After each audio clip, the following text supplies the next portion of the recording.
Hi friends, welcome to crime case Kannada YouTube channel.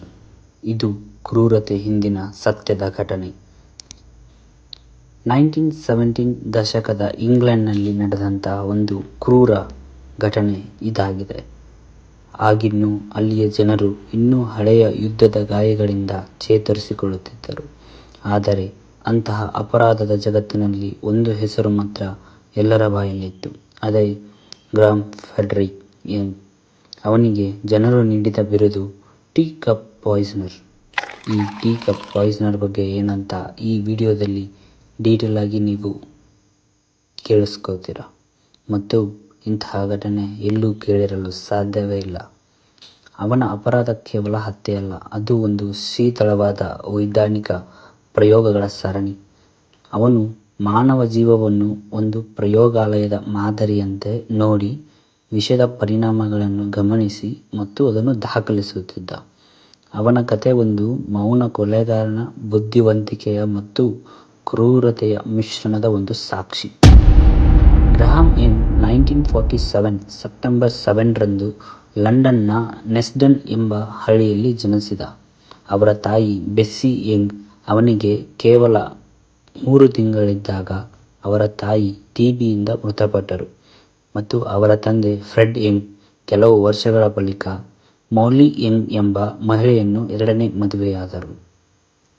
ಅವರ ನೆರೆಮನೆಯವರು ಹೇಳುವ ಪ್ರಕಾರ ಗ್ರಹಾಂ ಎಂದಿಗೂ ಮಗುವಾಗಿರಲಿಲ್ಲ. ಆಟ ಆಡುವ ಬದಲು ಅವನು ಪುಸ್ತಕಗಳನ್ನು ಓದುತ್ತಿದ್ದ.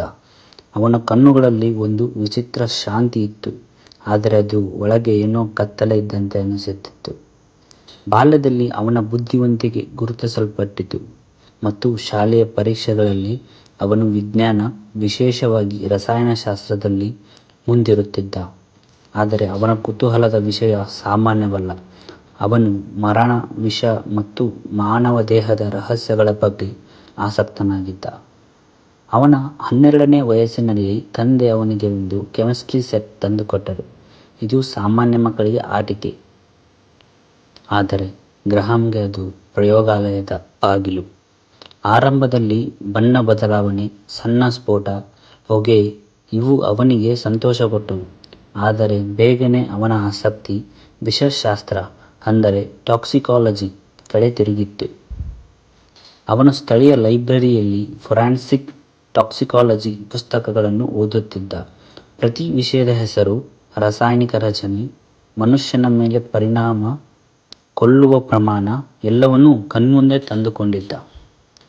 ಅವನು ವೈದ್ಯಕೀಯ ಪುಸ್ತಕಗಳಲ್ಲಿ ವಿಷದ ಲಕ್ಷಣಗಳನ್ನು ಓದುತ್ತಿದ್ದ, ನಂತರ ಅದನ್ನು ಮನಸ್ಸಿನಲ್ಲಿಯೇ ಪ್ರಯೋಗರೂಪದಲ್ಲಿ ಕಲ್ಪಿಸಿಕೊಳ್ಳುತ್ತಿದ್ದ.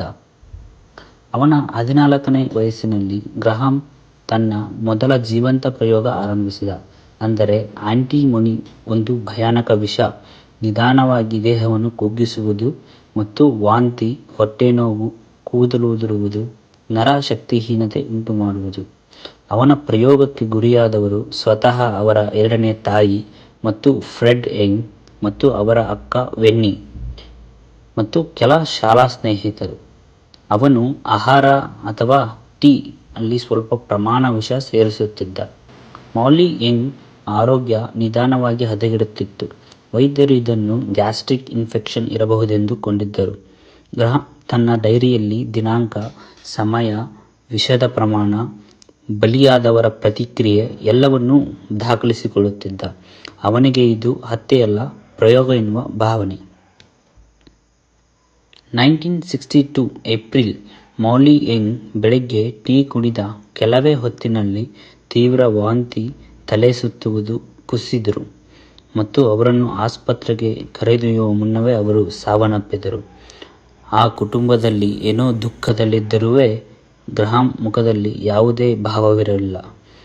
ಇದರ ಕೆಲವೇ ದಿನಗಳ ಬಳಿಕ ಶಾಲೆಯಲ್ಲಿ ಅವನು ಶಿಕ್ಷಕರಿಗೆ ಇದೇ ಆಂಟಿಮನಿ ವಿಷದ ಪರಿಣಾಮ ಹೇಗೆ ಆಗುತ್ತದೆ ಎಂದು ವಿವರಿಸುತ್ತಿದ್ದ.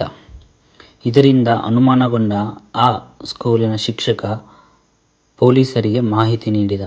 ಪೊಲೀಸರು ಆ ಗ್ರಹಾಂನ ಕೊಠಡಿಯನ್ನು ಶೋಧಿಸಿದಾಗ ಅವರಿಗೆ ಹಲವು ಬಾಟಲಿಗಳಲ್ಲಿ ವಿಷ, ನಿಖರ ಪ್ರಮಾಣ, ದಿನಾಂಕ, ಲಕ್ಷಣಗಳು, ದಾಖಲೆ ಮತ್ತು ಡೋಸ್ ಹೆಚ್ಚಿಸಬೇಕು ಎಂಬ ನೋಟ್ ಬರೆದಿರುವಂತಹ ಡೈರಿ ಸಿಕ್ಕಿತು.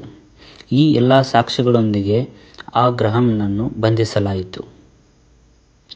ನ್ಯಾಯಾಲಯ ಅವನ ವಯಸ್ಸು ಹಾಗೂ ಅವನ ಮನಸ್ಥಿತಿಯನ್ನು ಗಮನಿಸಿ ಜೈಲಿನ ಬದಲು ಬ್ರೋಡ್ ಮೋರ್ ಸೈಕೋಥೆಟಿಕ್ ಹಾಸ್ಪಿಟಲ್ಗೆ ಕಳುಹಿಸಿತು. ಅಲ್ಲಿ ಅವನು ಇನ್ನೂ ವಿಷಯವನ್ನೇ ವಿಷದ ಪ್ರಮಾಣವಾಗಿ ಓದುತ್ತಿದ್ದ. ಅಲ್ಲಿನ ಸಿಬ್ಬಂದಿ ಹೇಳುವಂತೆ ಅವನಿಗೆ ವಿಷದ ಮೇಲೆ ಇರುವ ಆಸಕ್ತಿ ಎಂದಿಗೂ ಕಡಿಮೆಯಾಗಿರಲಿಲ್ಲ.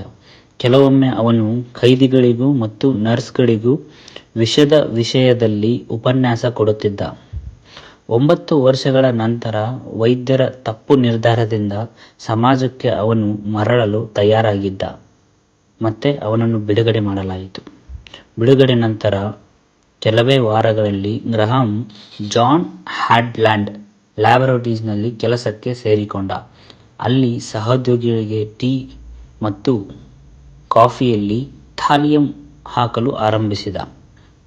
ಇದರಿಂದ ಬಾಬ್ ಈಗಲ್ ಎನ್ನುವ ವ್ಯಕ್ತಿ ಕೆಲವು ದಿನಗಳಲ್ಲಿ ತೀವ್ರ ಅಸ್ವಸ್ಥ ಮತ್ತು ಫ್ರೆಡ್ ಬಿಗ್ಸ್ ಎಂಬುವರು ನರಕಯಾತನೆ ಅನುಭವಿಸಿ 1971ರಲ್ಲಿ ನಿಧನರಾದರು.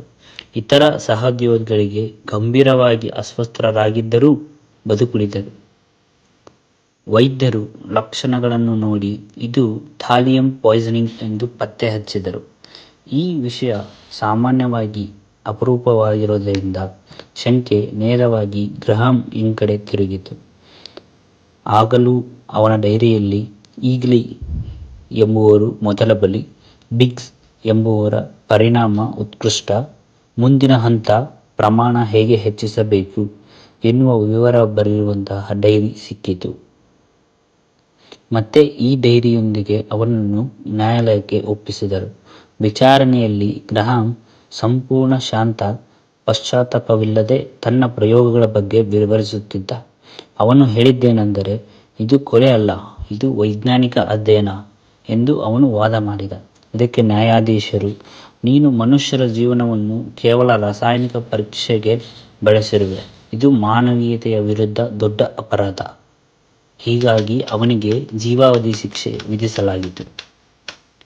ಪಾರ್ಕ್ ಹರ್ಸ್ಟ್ ಜೈಲಿನಲ್ಲಿ 18 ವರ್ಷ ಕಳೆದ ನಂತರ 1990ನಲ್ಲಿ ಅವನ 42ನೇ ವಯಸ್ಸಿನಲ್ಲಿ ಹೃದಯಾಘಾತದಿಂದ ಸಾವನ್ನಪ್ಪಿದ. ಆದರೆ ಕೆಲವರು ಹೇಳುವಂತೆ ಅವನನ್ನು ಮತ್ತೊಬ್ಬ ಖೈದಿಯೇ ವಿಷ ನೀಡಿ ಕೊಂದಿರಬಹುದು ಎಂದು ಹೇಳಿದ್ದರು. ಏನೇ ಆಗಲಿ, ಇಂತಹ ಮೈಂಡ್ಸೆಟ್ ಇರುವಂತಹ ಗ್ರಹಾಂ ಪಾಯ್ಸನಿಂಗ್ ಅನ್ನು ಇತರ ಸಹೋದ್ಯೋಗಿಗಳಿಗೆ ಮತ್ತು ತನ್ನ ಕುಟುಂಬದವರಿಗೆ ಕೊಟ್ಟಿರುವಂತಹದ್ದು ತುಂಬ ವಿಷಾದಕರ. ಈ ಪ್ರಕರಣದಿಂದ ಬ್ರಿಟನ್ ಸರ್ಕಾರ ಪಾಯ್ಸನ್ ರೂಲ್ಸ್ ಕಾನೂನನ್ನು ಕಠಿಣಗೊಳಿಸಿತು. ಯಾವುದೇ ವ್ಯಕ್ತಿ ರಾಸಾಯನಿಕ ಮತ್ತು ವಿಷ ಖರೀದಿಸಲು ಬಯಸಿದರೆ ಸರ್ಕಾರದ ಅನುಮತಿ ಮತ್ತು ದಾಖಲೆ ಮತ್ತು ಕಾರಣ ಕಡ್ಡಾಯವಾಗಿತ್ತು. ಈ ಗ್ರಹಾಂ ಯಂಗ್ ಬುದ್ಧಿವಂತಿಕೆ ಮತ್ತು ಕ್ರೂರತೆಯ ಅಪರೂಪದ ಮಿಶ್ರಣ. ಇಂಗ್ಲೆಂಡ್ ಇತಿಹಾಸದಲ್ಲೇ ಇದು ಪ್ರಪ್ರಥಮ ವಿಷ ಅಪರಾಧ ಎಂದು ಕೇಸ್ ದಾಖಲಾಗಿತ್ತು ಮತ್ತು ಇದನ್ನು ಪೊಲೀಸರು ಭೇದಿಸಿದ್ದು ಇನ್ನೂ ಆಶ್ಚರ್ಯಕರವಾಗಿತ್ತು.